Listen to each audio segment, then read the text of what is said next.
Go ahead. Those of you who've heard me rant, I don't do a lot of prepared sort of things. I just kind of go on about stuff. And this one is especially kind of free form because I have up here a bunch of pictures of Portugal from the trip I made there a few years ago. And so if you see something on that, you go, oh my goodness, what's that? Just go, oh my goodness, what's that? And I'll spin around and tell you what it is. But I do want you to know that if you ever have the chance to go, it is one of the most magical places to take a vacation you can imagine. All the time I was there, I thought this must be what a lot of Europe was like in the 20s and 30s or something like that. It's so unspoiled, incredibly friendly people, wonderful places to go. We actually had a room at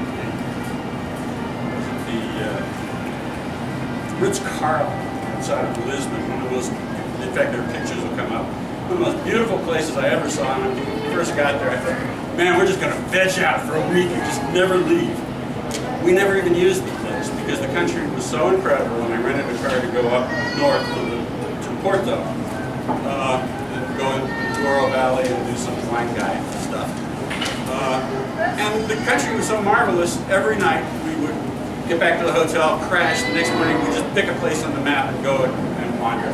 So this absolutely gorgeous hotel never got used by us anyway. But in any case, just as it goes along, you'll see it is absolutely magical. Anyway, my intention tonight was to banish winter. But I heard the weather report on the way over here, and apparently it's going to take a lot of effort. On the other hand, there was a poem written by Wallace Stevens that had a title called Reality is a Product of the Most August Imagination.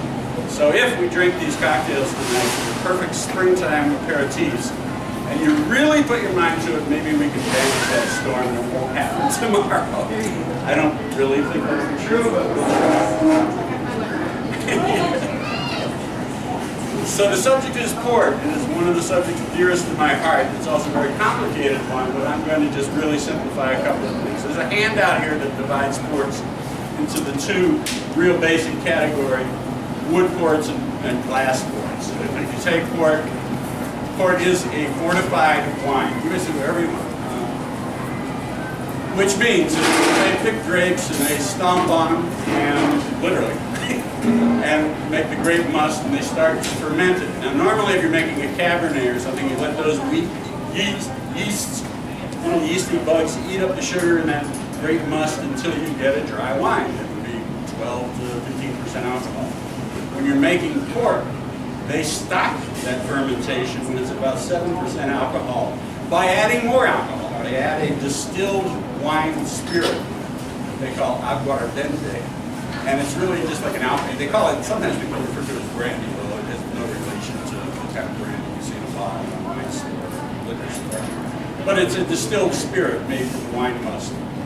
And they pour enough in there to get that alcohol level up to about 20 to 22%, and that is high enough to kill all the little yeasties. Remember, yeasts are a live organism, and that, a lot of other things will die if you're subjected to high enough alcohol. So it stops the fermentation while there's still a whole bunch of sugar. And as some of you may have heard me say before, wine grapes are incredibly sweet. A wine grape sweetness compared to a Thompson seedless grape is like night and day. Wine grapes are very, very sweet. So by stopping that at about 7%, or about half the sugar having been fermented into alcohol, and then upping it, you do two things. They get a highly fortified wine and very sweet. So it's naturally sweet. There's no sugar added to port wines. Really. After the fact, to make it sweeter. It's the natural sweetness. Now if you take that newly fortified stuff there and you put it in concrete or stainless steel tanks, and you let it rest for, I believe they do 18 months or something, and then fine it, filter it, and bottle it, you've got ruby port. And that goes to the bottle. And to the extent that it ages any further, that's a reductive agent, meaning without oxygen. On the other hand, if you take that and put it into great big wood barrels, and you will in the course of this at various times see all kinds of ones that some are as tall as the ceiling. Many of them, the standard one is a 500-liter cask. Those will age oxidatively because there is a certain amount of oxygen transfer through the wood. The wood is not totally impervious. And so a little bit evaporates, which they call the angel share, that part that disappears. disappears, and the rest of it is oxidized. It's darker, browner, nuttier, and the longer you do it, the kind of browner, richer, nuttier it gets. So you have 10-year tawnies, you have 20-year tawnies, 30, and so forth. And you're going to get quite old. In fact, again, if you see this going along, there's been a shot of me in a wine shop. And if you notice on the top shelf, there's all sorts of 1930, 1920 ports and stuff. But you can age them forever. They're very long-lived. Now, there are tawnies, rubies, there are LBVs, late bottle vintage, and there are vintage ports, which are much pricier and only about 2% of the entire production of the port region. And port, by the way, although it'll be on all kinds of bottles, there's one over here this is from Australia, and it says just reserved tawny. They used to say tawny port. Like champagne or Parmesan cheese and so forth, the EU doesn't want those names thrown around unless they are actually from. So port really comes from the Douro Valley in Portugal, not from the rest of the world. Although there's all kinds on the shelf that say port, they were grandfathered in. They're made in all kinds of countries. This is Australian. Actually, in Australia, they refer to it as sticky. They make a lot of sweet wines in Australia that are all referred to as stickies. But the real thing comes from the Douro Valley. Up the northern part of Portugal is the Douro River. It runs east-west, goes all the way up to the Spanish border. In fact, it's the Douro River in Spain. It crosses it, and it's amazing. You can see the pictures here of the train going along and everything. The only way to get there, really, anymore, is this train that hugs the side of these very steep mountains. And it's an incredible ride. You get up to the Pinhao and is it okay if we sit here? Douro over the really good stuff comes. Let's make sure it's this one. And it's after Try and sit down there. Okay. Coordinated all this. You have to bear with me. There's just a lot of pretty pictures. But anyway, we're going to talk about some of the unusual stuff. And I'm going to show you how to make some cocktails. And like I said, these are perfect. The first two things I'm going to do are just cocktails. And I'm going to get Justin to help me through around the other side. The first thing is my own invention. Anybody heard of a kir? And it's creme de cassis with cheap white wine, usually in a bistro, you know. But it's a very refreshing kind of a summer drink. Creme de cassis and a little bit of the bottom of the glass, and then for a little white wine, or kir royale, which is creme de cassis, and then a sparkling wine. There is a cocktail called Nelson's Blood. It sounds a little gory. It is so named because Admiral Lord Nelson, who died as the hero of the Battle of Trafalgar, went home to England to be buried in a cask of port. They did not want his body rotting before they got back to bury him properly, so they put him in a cask of port. Rumor has it, although I never heard this substantiated, that the barrel didn't have a lot of port left in it when it got to England. However, his body was more or less in good shape, so we'll presume they didn't entirely do it. So I'm going to make a variation on a kir by taking a fine ruby port. We're going to call this Nelson's Kir Royale. No, I'm going to show you how you're going to do it at home first. And we're going to do this, and we've got to open the champagne. I'm keeping everything on the Iberian Peninsula by taking a Spanish cava with this. Seguro Viudas, which is one of the really great buys of sparkling wines, by the way. And what we're going to do, I'll show you how you can do this at home really easily.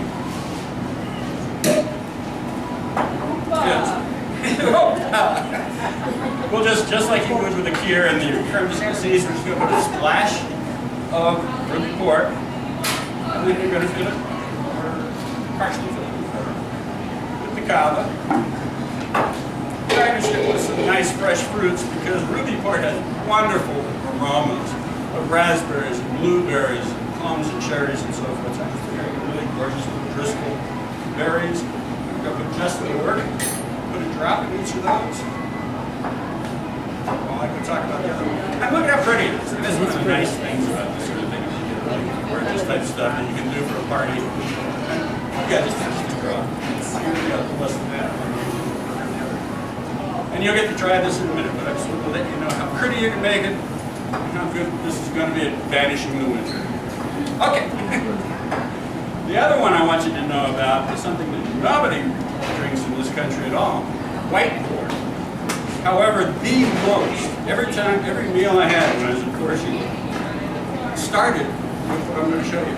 White port tonic is just the drink to have before a meal. And it is one of the most delightful and refreshing aperitifs I've ever had. I just fell in love with it when I was there. And again, it's the simplest thing in the world. It's nice.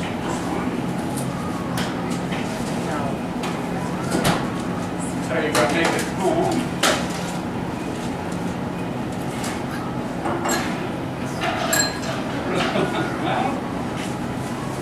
Well, a splash or better of white port.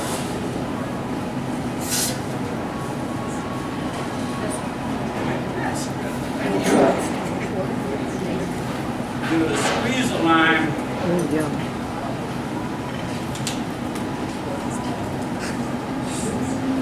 Top it off with our tonic. Garnish it with a wedge of lime, and I apologize. I cannot remember what the Portuguese called this drink. And before I came over here tonight, I quickly went online and I looked at everybody and said, "Oh yeah, it's really popular in Portugal." Thank you. I'm going to give you the name. So, whatever it is, there's your other second one that we're going to banish the winter with. And we make some up for you today. In fact, let me just make a whole picture of it. You can go ahead and start doing the champagne. So far, it's not those ones. Yeah. All right. Yeah, it is sweet too. Although they do actually make drier white ports. Almost everyone I've seen in this country and the major brands like Dow's and stuff are also imports. So again, it's both of these are such good things for, you know, like deck drinking. Because it's just a little bit of sweetness, really refreshing, and they're just fun. So I'm going to make a big picture of this and we'll get you started on Nelson's blood here. Let's see. But I will make a whole picture of this one. Make it a little easier on Justin. She's so pretty. The other nice thing about you can just do it a picture at a time. It can be done with soda as well, next to like quinine. And it points out something about ports that's very typical. You notice that the names on port bottles, Graham's, Dow's, Coburn, Moore's, who else is out there? I don't know, there should be 7 or 8 more jumping into my head, but I'm not. Are all English names, not Portuguese names. Only one of the major courthouses is owned by a Portuguese family. The English kind of got into port in a big way in the late 1700s and early 1800s while they were fighting with France all the time. Claret or Bordeaux was the preferred drink in England until they started fighting a few hundred years worth of wars. And so that kind of dried up the source of Bordeaux. They went down and they found out they were making very good wines in Portugal. And they also found out that the fortified wines in Portugal travel very well. Still wines are a little bit more fragile on a seafaring voyage. The fortified wines hang in there pretty well. So they started importing it in a big way, and it went the other way too. And a lot of English families moved out to Portugal and have run the port business for many, many years.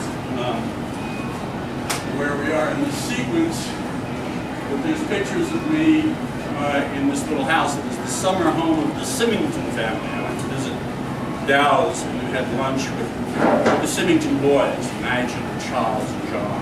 They were like a bunch of bad boy public school boys who were sitting around kind of chortling about George Bush the whole lunch. And then they had their man take us to the train. And we took this train, which was about a 3-hour trip up to the Douro. And it was classic. We stayed at their summer house up there. We're the only people there. Of course, there was a whole bevy of servants. And we're sitting at this long table. You know? I said, okay, you sit on that end, I'll sit on this end. And we're served all this stuff grown right there at the Quinta, which is kind of their word for bodegas or winery. Absolutely amazing stuff. All right, just about there. boss here made a big mess. Come on up and grab one of the first ones, and we'll try Nelson's Cure Royale. And this one again is just port wine and the port wine and the sparkling wine. Put a little dollars of fruit pop.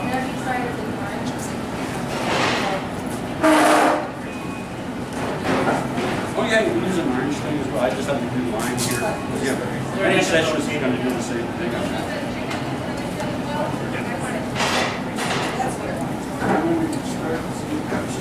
I have an email around this up.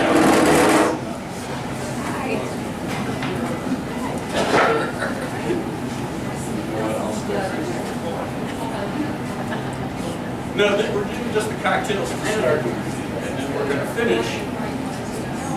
That is the ruby port and champagne.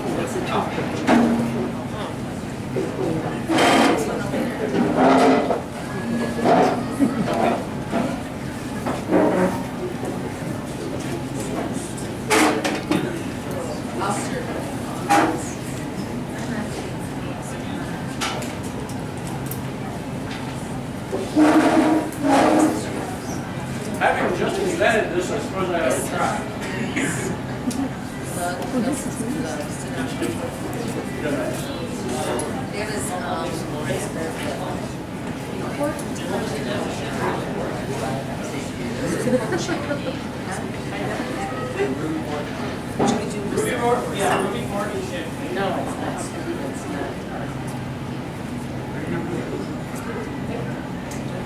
How many do we need? Anyone not get one that wanted one?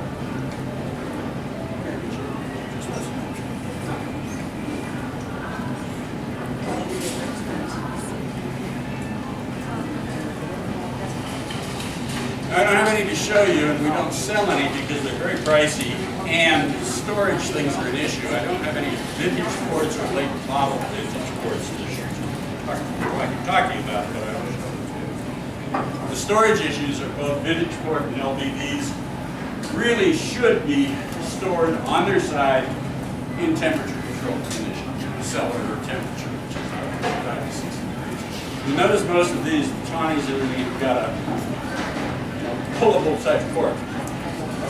Vintage corks, vintage and LBD corks have the screw cap, a very long one too. They're tough to get out because they're meant to be aged in bottle. They throw off a lot of sediment, and they really do need to be stored carefully and for a long time. One of the things about vintage ports is they don't happen every year. They declare a vintage, which means that if the official port council and so forth and the growers associations think the quality is high enough, they submit samples to this governing body. And they say, yeah, this is a really good one. And they will declare a vintage. That happens on average about 3 times a decade. Go ahead. How long does it last? The ones like this, the ruby ports and so forth, you can open. Rubies and Tawnies that are made for more or less, you can open them, and in fact you can keep them for a week or two. A vintage port you really need to drink in the next 3 or 4 days after you open it. Although people don't. They put it in the decanter and hold it. But vintage ports are relatively fragile, and they have to be decanted very carefully. A lot of sediment in them has to be poured off very carefully. And that's, but the upside is they will age literally decades and decades. One of the most recent declared vintages was 2007. Excuse me. And Wars is another one of the Sivington brands. The Wars 2007 vintage port was 100.1.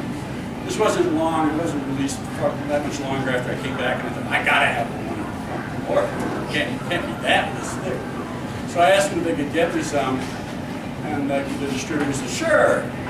Well, it turned out he didn't get me a 750, all they had was a 1.5. Twice that size, and I'm thinking, when am I going to drink that? And so now I have my occasion, because in a couple of months, I'm going to have my first grandchild. So if Mackenzie Novak reaches 21, I'm going to drink my 2007 vintage port with her. So, only in 2035. So, well, what the heck, we're good. Any questions that I've been rattling off quickly? Any questions at this point? What did you think of the Nelson's Kir Royale? Very good. So I love the combination of the bright fruit you get from something like a ruby port and putting in that citrus and everything so you get the refreshing acidity of the citrus added to it. It's really a kind of magical combination. While we're talking about combinations, ports go incredibly well with the following things. Chocolate. All kinds of chocolate, especially darker chocolate. Ruby ports go great with chocolate. Tawny ports go great with apple pie. All of them go great with cheeses. We're going to do the classic in just a minute. But especially salty blue vein cheeses like Roquefort's,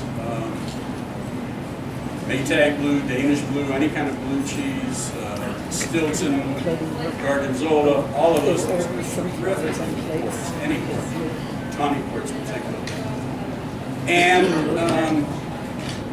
cheesecake, things like that, desserts and ports made in it. Ports and toasted nuts. I was thinking I should toast some walnuts with this next one. So anyway, come up and try the, whatever the sparkling wine is called. Thank you. We can try to invent a name. Quick. We'll make more food than I'll have to say.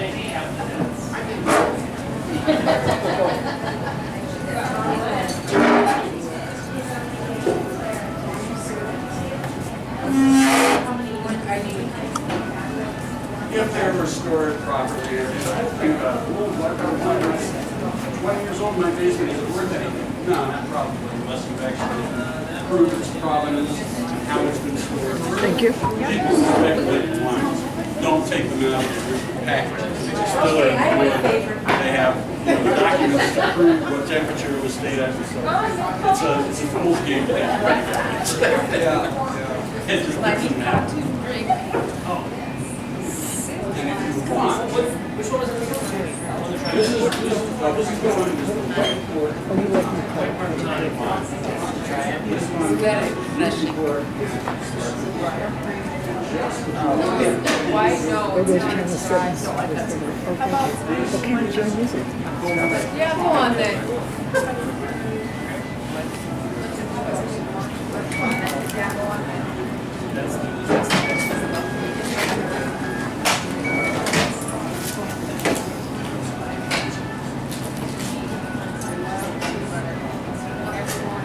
This is a lot lighter.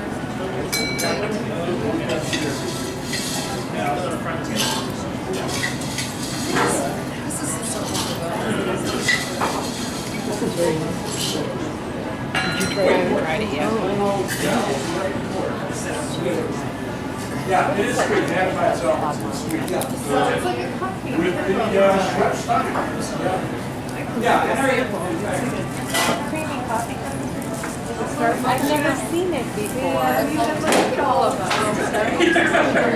It's like that? Okay. And is it vanilla? we're going to finish with, if we can't banish winter, I'm going to go give you the classic winter type, which is, You want to try a little? There's no pork. Yeah, I'd love to. like I said, I think the best combination of all, one of my favorite combinations in the whole world, is what you're going to get next, which is, I've got a 10-year-old tawny port. It's also a 20. So you can critique it. It's a 10-year. And here I've just got Carr's Daily Water Crackers, which are very bland crackers, and Roquefort cheese, the real thing. Roquefort, of course, is the best and stinkiest of stinky blue cheeses. And what is going on here in terms of the taste sensation is both a combination of the flavors and the temperature. Because I've let this cheese has been sitting out since this afternoon. It's key if you want to have this, if you want to drink port and cheeses, and you want to do the blue cheeses, get those at room temperature, and then do your tawny port with the shit. It's You've got slightly chilled tawny port. You've got a temperature contrast. You've got this intense, salty cheese thing going. And you've got the sweetness of the port. And those of you who've heard me do this before, my way, or the highway, the way you taste food and wine. Don't eat the food and then wash it down with the wine. Smell the wine, get a sense of what you think of it. Take a little sip of your port here. Then take the cheese, put it in your mouth, and don't forget about, don't think your mom's going to beat you up for opening your mouth with your mouth full. While you're chewing it up, then take some of the port and get the two of them in your mouth and chew them around together. So if you're ready, here's the roper, here's the tawny port. Is it my turn to go up?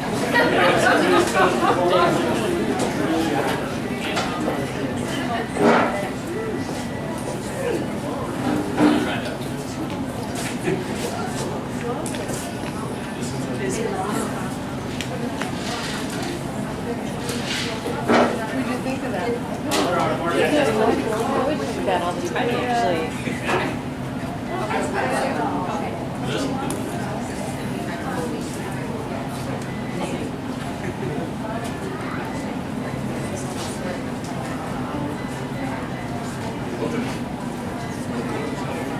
They just brought that out about 7 or 8 years ago, and this 500 milliliter bottle has been one of the most successful marketing.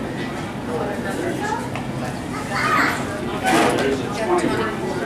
If you see tawny ports marked 10 years, 20 years, it doesn't mean they all came from 1997 or 1910. So that does not mean that was all from 2007. It means the average is all. The age of the ones that were blended in that is about 10 years. There's an explosion in my mouth. And you may have noticed or not, this is the tasting room, and some of the pictures right in this part of the thing are actually the laboratory for our pastor at Dow. And you can see this thing, it looks like a chemical laboratory, and it is. They blend and they fuss and they do stuff, to get a house style that is the same year to year. It's one of the most amazing things to me in all of wine, that they can get a style, and they've got the talent in different vintages, different batches of grapes to come up consistently year after year with the house style. But they are crazy about it. We happened to be there on a holiday. Had it not been a holiday, my wife would not have been able to get in because she had underarm deodorant. You cannot get in there if you have any kind of cologne, perfume, anything else, and they check. Whoa. They're absolutely fanatic about any extraneous smells beyond what's going on in their blending laboratory. It's crazy. How did you know? Everybody else gets tired. No, we'd be outside just looking through the windows. Oh my gosh. The 10-year Otoma Tawny. Not my favorite either, but I know This one? tastes I like it when it's diluted with something. It's pricey. Yeah. Just don't see it coming back out. Actually, that's only even one. So what is that called? One drop? You should keep it cool.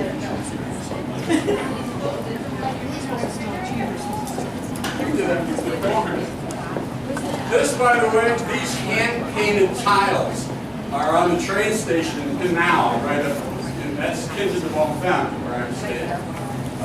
One of the best quintas of the big vintage ports and stuff. And those hand-painted tiles, the whole railroad station is covered with them. And it shows you all these scenes of people carrying the grapes on their heads and doing it. It's amazing stuff. That's part of it.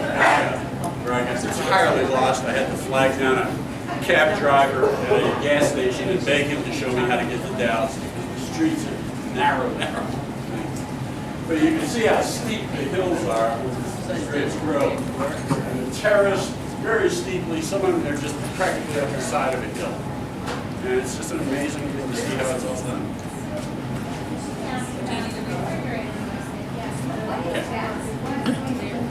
And just because heat will, degrade the qualities of a wine faster than just better. Even, you know, I tell people they'll buy wines, do I have to drink it, you know, immediately, or can I hold on to it? I've got something different from last year. If you've got a cool place in your house, if it's away from typical swings, it's away from vibration.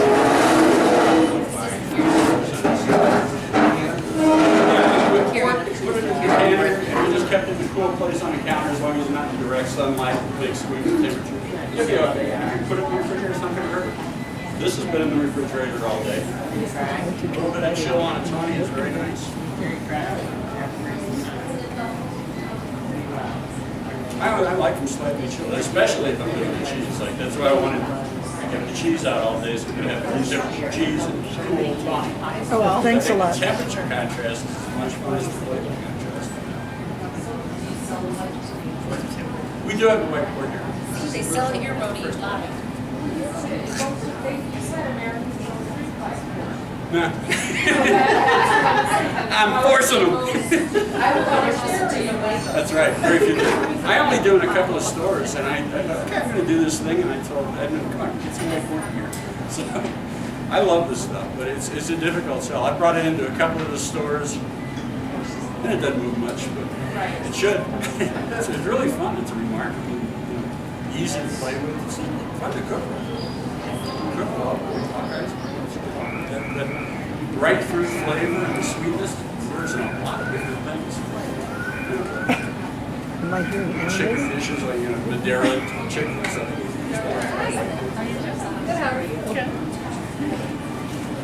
That incidentally is the invention they made to kind of try to replicate the crushing of feet.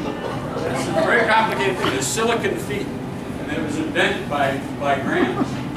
And some of you may have gone past it, and pretty soon it'll show you the concrete lagars. That is the old, where they actually do the traditional stomping. That's in here too. That's just another shot of the same. That's a lagar. Oh, there And it this is. guy in it. They crush them in these big tanks. Reminds me of There's a Lucy and drain there, Ethel. and it all comes down, and gravity feeds down into big tanks where they go to do the fermentation. Those are just some of the pictures of some of the things. Those are about taller than me. They're probably 10 feet tall at least. Some of them are 20 feet tall. That's where the initial aging of this stuff goes. Huge, huge barrels. There, I give you a sense of how big those things are. As I recall, we haven't tried.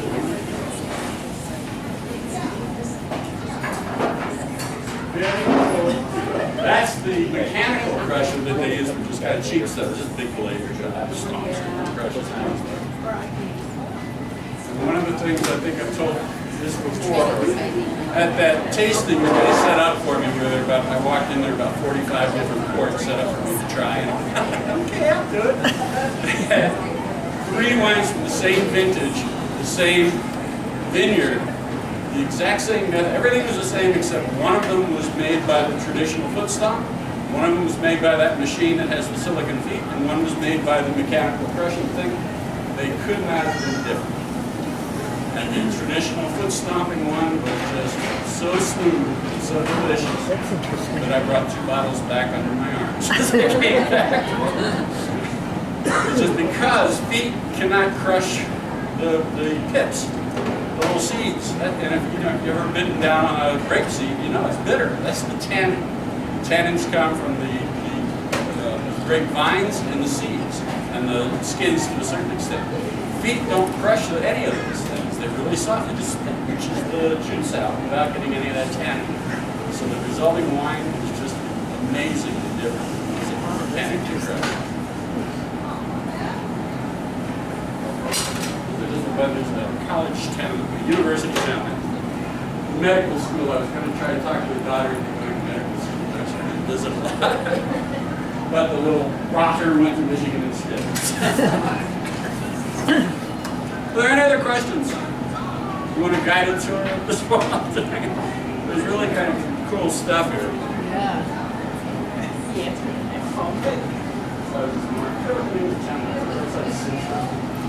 Beautiful country. I mean, the architecture is amazing. The weather is wonderful. Ask anybody under 50, they all speak English. It's just, you get around with no problem at all. Amazingly friendly people. All the sort of medieval stuff. I love this guy, this medieval king. castles all over the place, and not far from here. These things that were built to fend off and then succumb to the Moors. Didn't work too well, but you go up in these castles and tall, high walls, narrow stairs to get up to them, and not a guardrail or anything to be found anywhere. You climb up there and go, God, this would never fly anywhere. OSHA would have their heads, for it. But you can wander up there and wander around on them. They're amazing. This is the westernmost spot in all of Europe.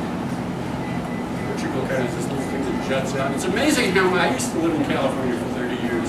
It's amazing how the coast of Portugal is like the coast in Northern California. Very, very much. The climate, the soil, all kinds of stuff. Bikers like it too. Yeah. Look at all the wow. I'm running down. Ask me questions. So I just wanted to say thank you, everybody. I'm Justin Hiller. I'm Vice President, also third generation owner of Hillers. And so I just want to thank everybody for coming to another one of our events. We have lots more events like this, planning and in the works as we get more and more comfortable with how to use this space. So, we're really excited all of you came, so thank you. And also to Eric Novak, who is our wine sommelier and wine buyer for Hillers.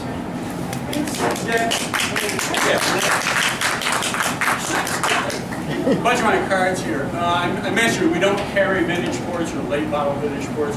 They are available, and in fact, if you ever get into ports, find out about it. A lot of the major houses will, when a vintage is declared, make mixed packages, like three bottles. One of the 2007, one of the 2003, which was the previously declared vintage, and one of the 1997, whatever. That kind of a mix of things. And that's the thing is available out there. There's a bunch of my cards here. If you're ever interested in that kind of thing, drop me an email, give me a call. Delighted to find that kind of stuff. There's much more on the market out there than we can carry in the supermarket. The shelf space. It's a cool world. It's fun to Google around and learn more about it.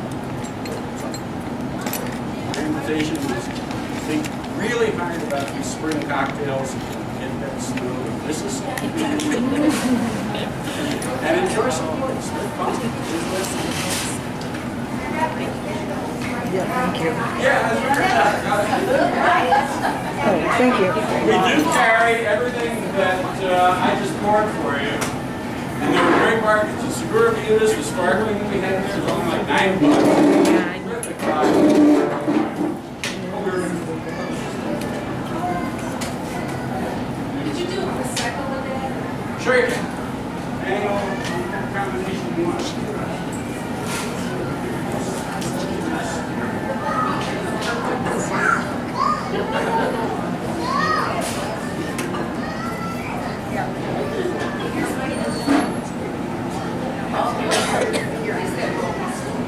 It's kind of a vanity label thing.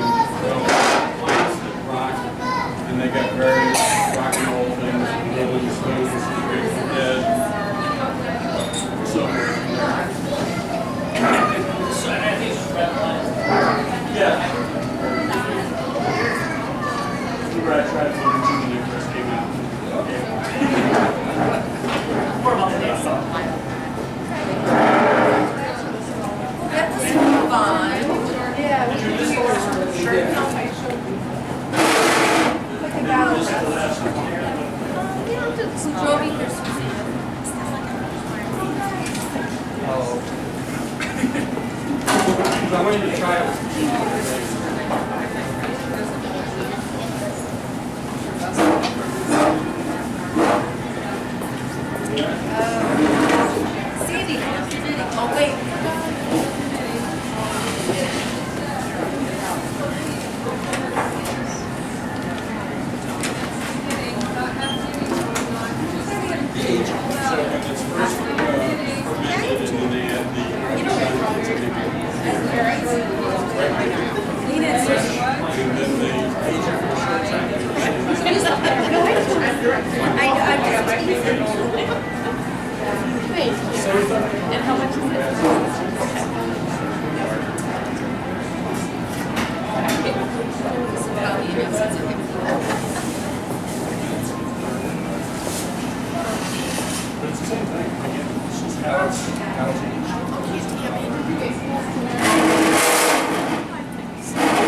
wearing it last week.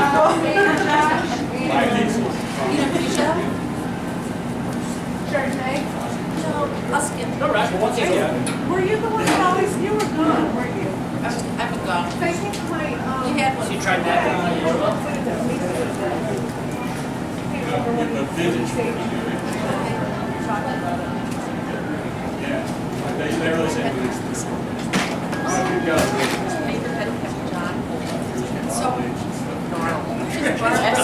it was like, she's not even gonna ask her how it's going. I said,